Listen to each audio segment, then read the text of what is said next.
प्रिय विद्यार्थियों, आज हम सभी संस्कृति से अभिप्राय एवं भारतीय संस्कृति इस विषय को समझने का प्रयास करेंगे। जीजीटीयू के संस्कृत के सेकेंड ईयर के सेकेंड पेपर में यह टॉपिक है, लेकिन यह जो विषय है संस्कृति और भारतीय संस्कृति सभी लोगों के लिए अत्यंत महत्वपूर्ण का विषय है और बहुत ही समसामयिक है। विद्यार्थियों को संस्कृति शब्द का अभिप्राय समझ में आए, इसके लिए व्युत्पत्ति का सहारा लिया जाता है। सम धन क्री धन इक्ते। सम का अर्थ होता है उत्तम, श्रेष्ठ। क्री का अर्थ कार्य, एक तीन प्रत्यय जुटा, चेष्टा, क्रियाएं, यानी जो भी उत्तम चेष्टाएं हैं वो हमारी संस्कृति बन जाती है। परीक्षा के दृष्टिकोण से देखें तो आप सभी को एक दो परिभाषा लिखनी पड़ती है, इसलिए मैंने एक दिनकर साहब की परिभाषा को चुना और दूसरा एक पाश्चात्य विद्वान टीएस एलियट साहब की परिभाषा को चुना। दिनकर साहब का कहना है कि संस्कृति जिंदगी का तरीका है। संस्कृति जिंदगी का तरीका है।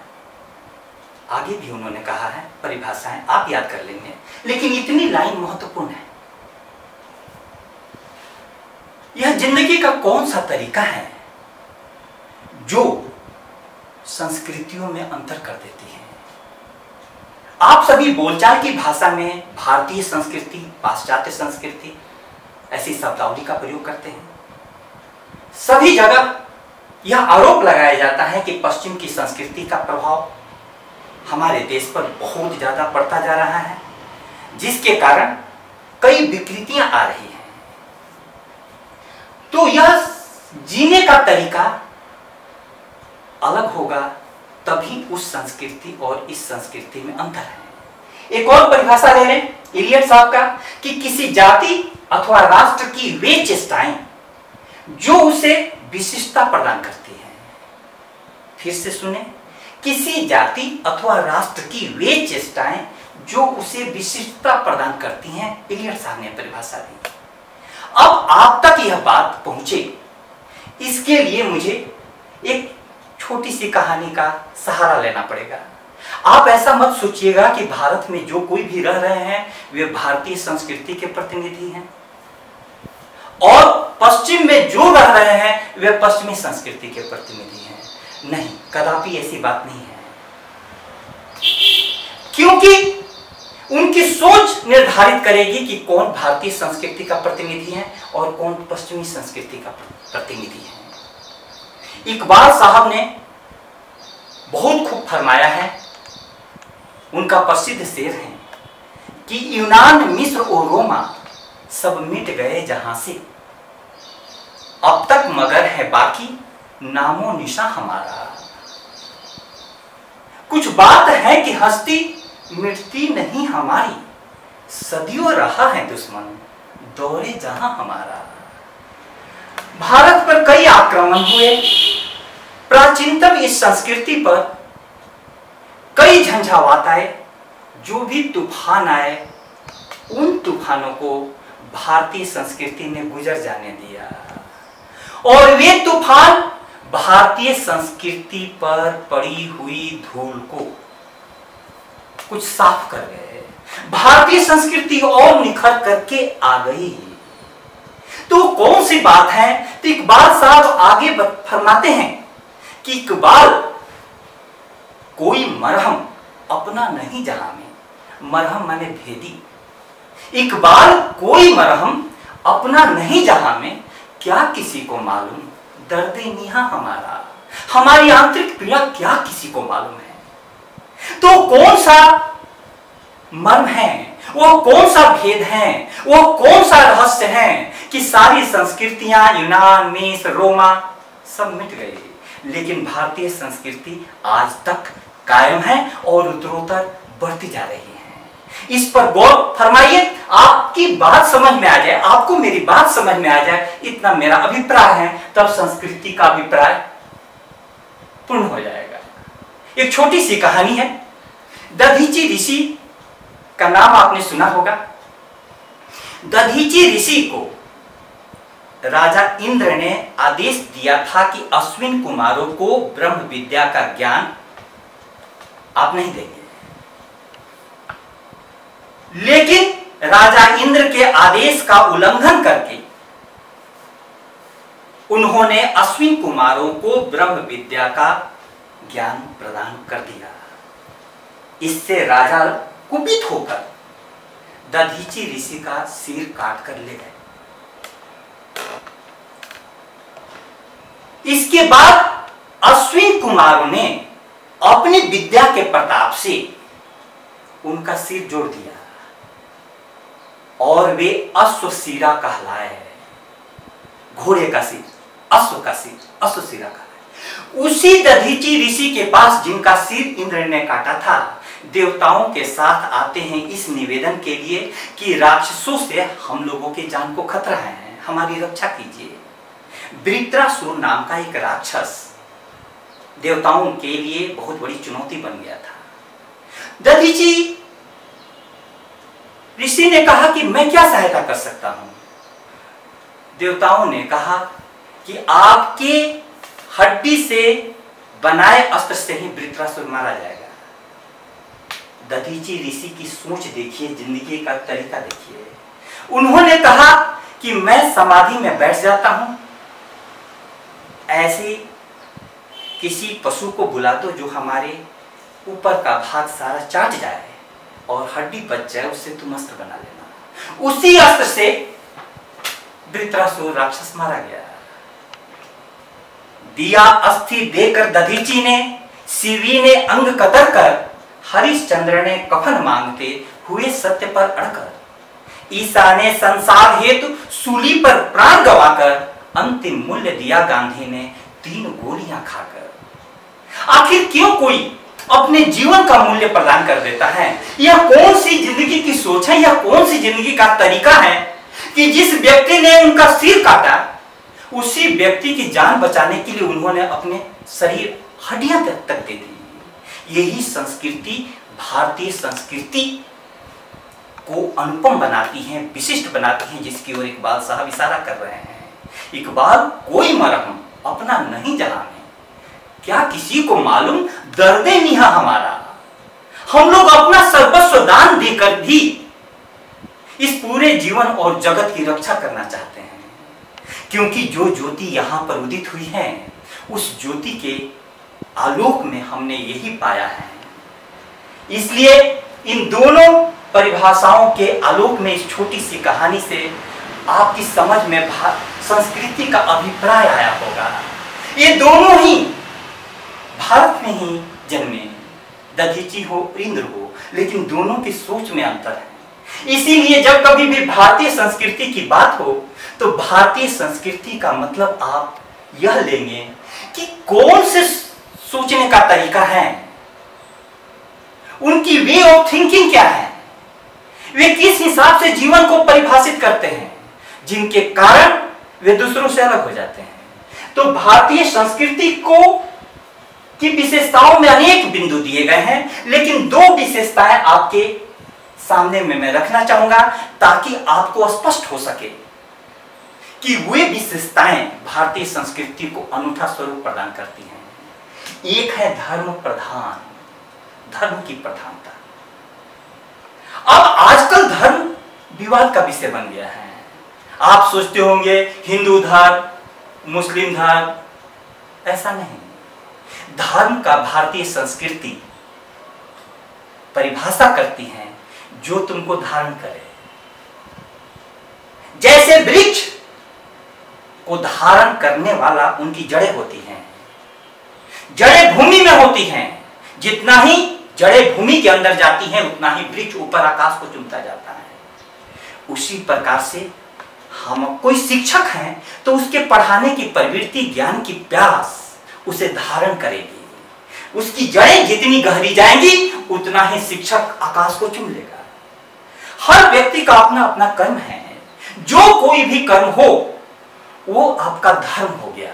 इस हिसाब से भारतीय संस्कृति धर्म प्रधान है, जो आपको धारण करे।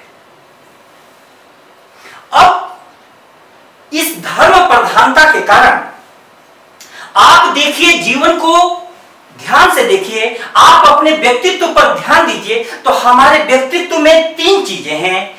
एक है तन, दूसरा है मन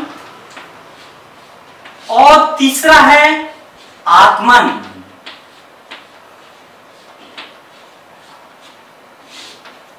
तन तो आपको सब दिखाई दे रहा है, शरीर स्पष्ट रूप से हमारा दिखाई दे रहा है, सबको दिखाई देता है। विज्ञान ने पदार्थ की खोज की, पदार्थ दिखाई देता है। तन को तो स्वीकार करने में आपको भी कोई दिक्कत नहीं होगी, किसी को भी कोई दिक्कत नहीं होगी। लेकिन मैं पूछना चाहता हूं कि मन है कि नहीं?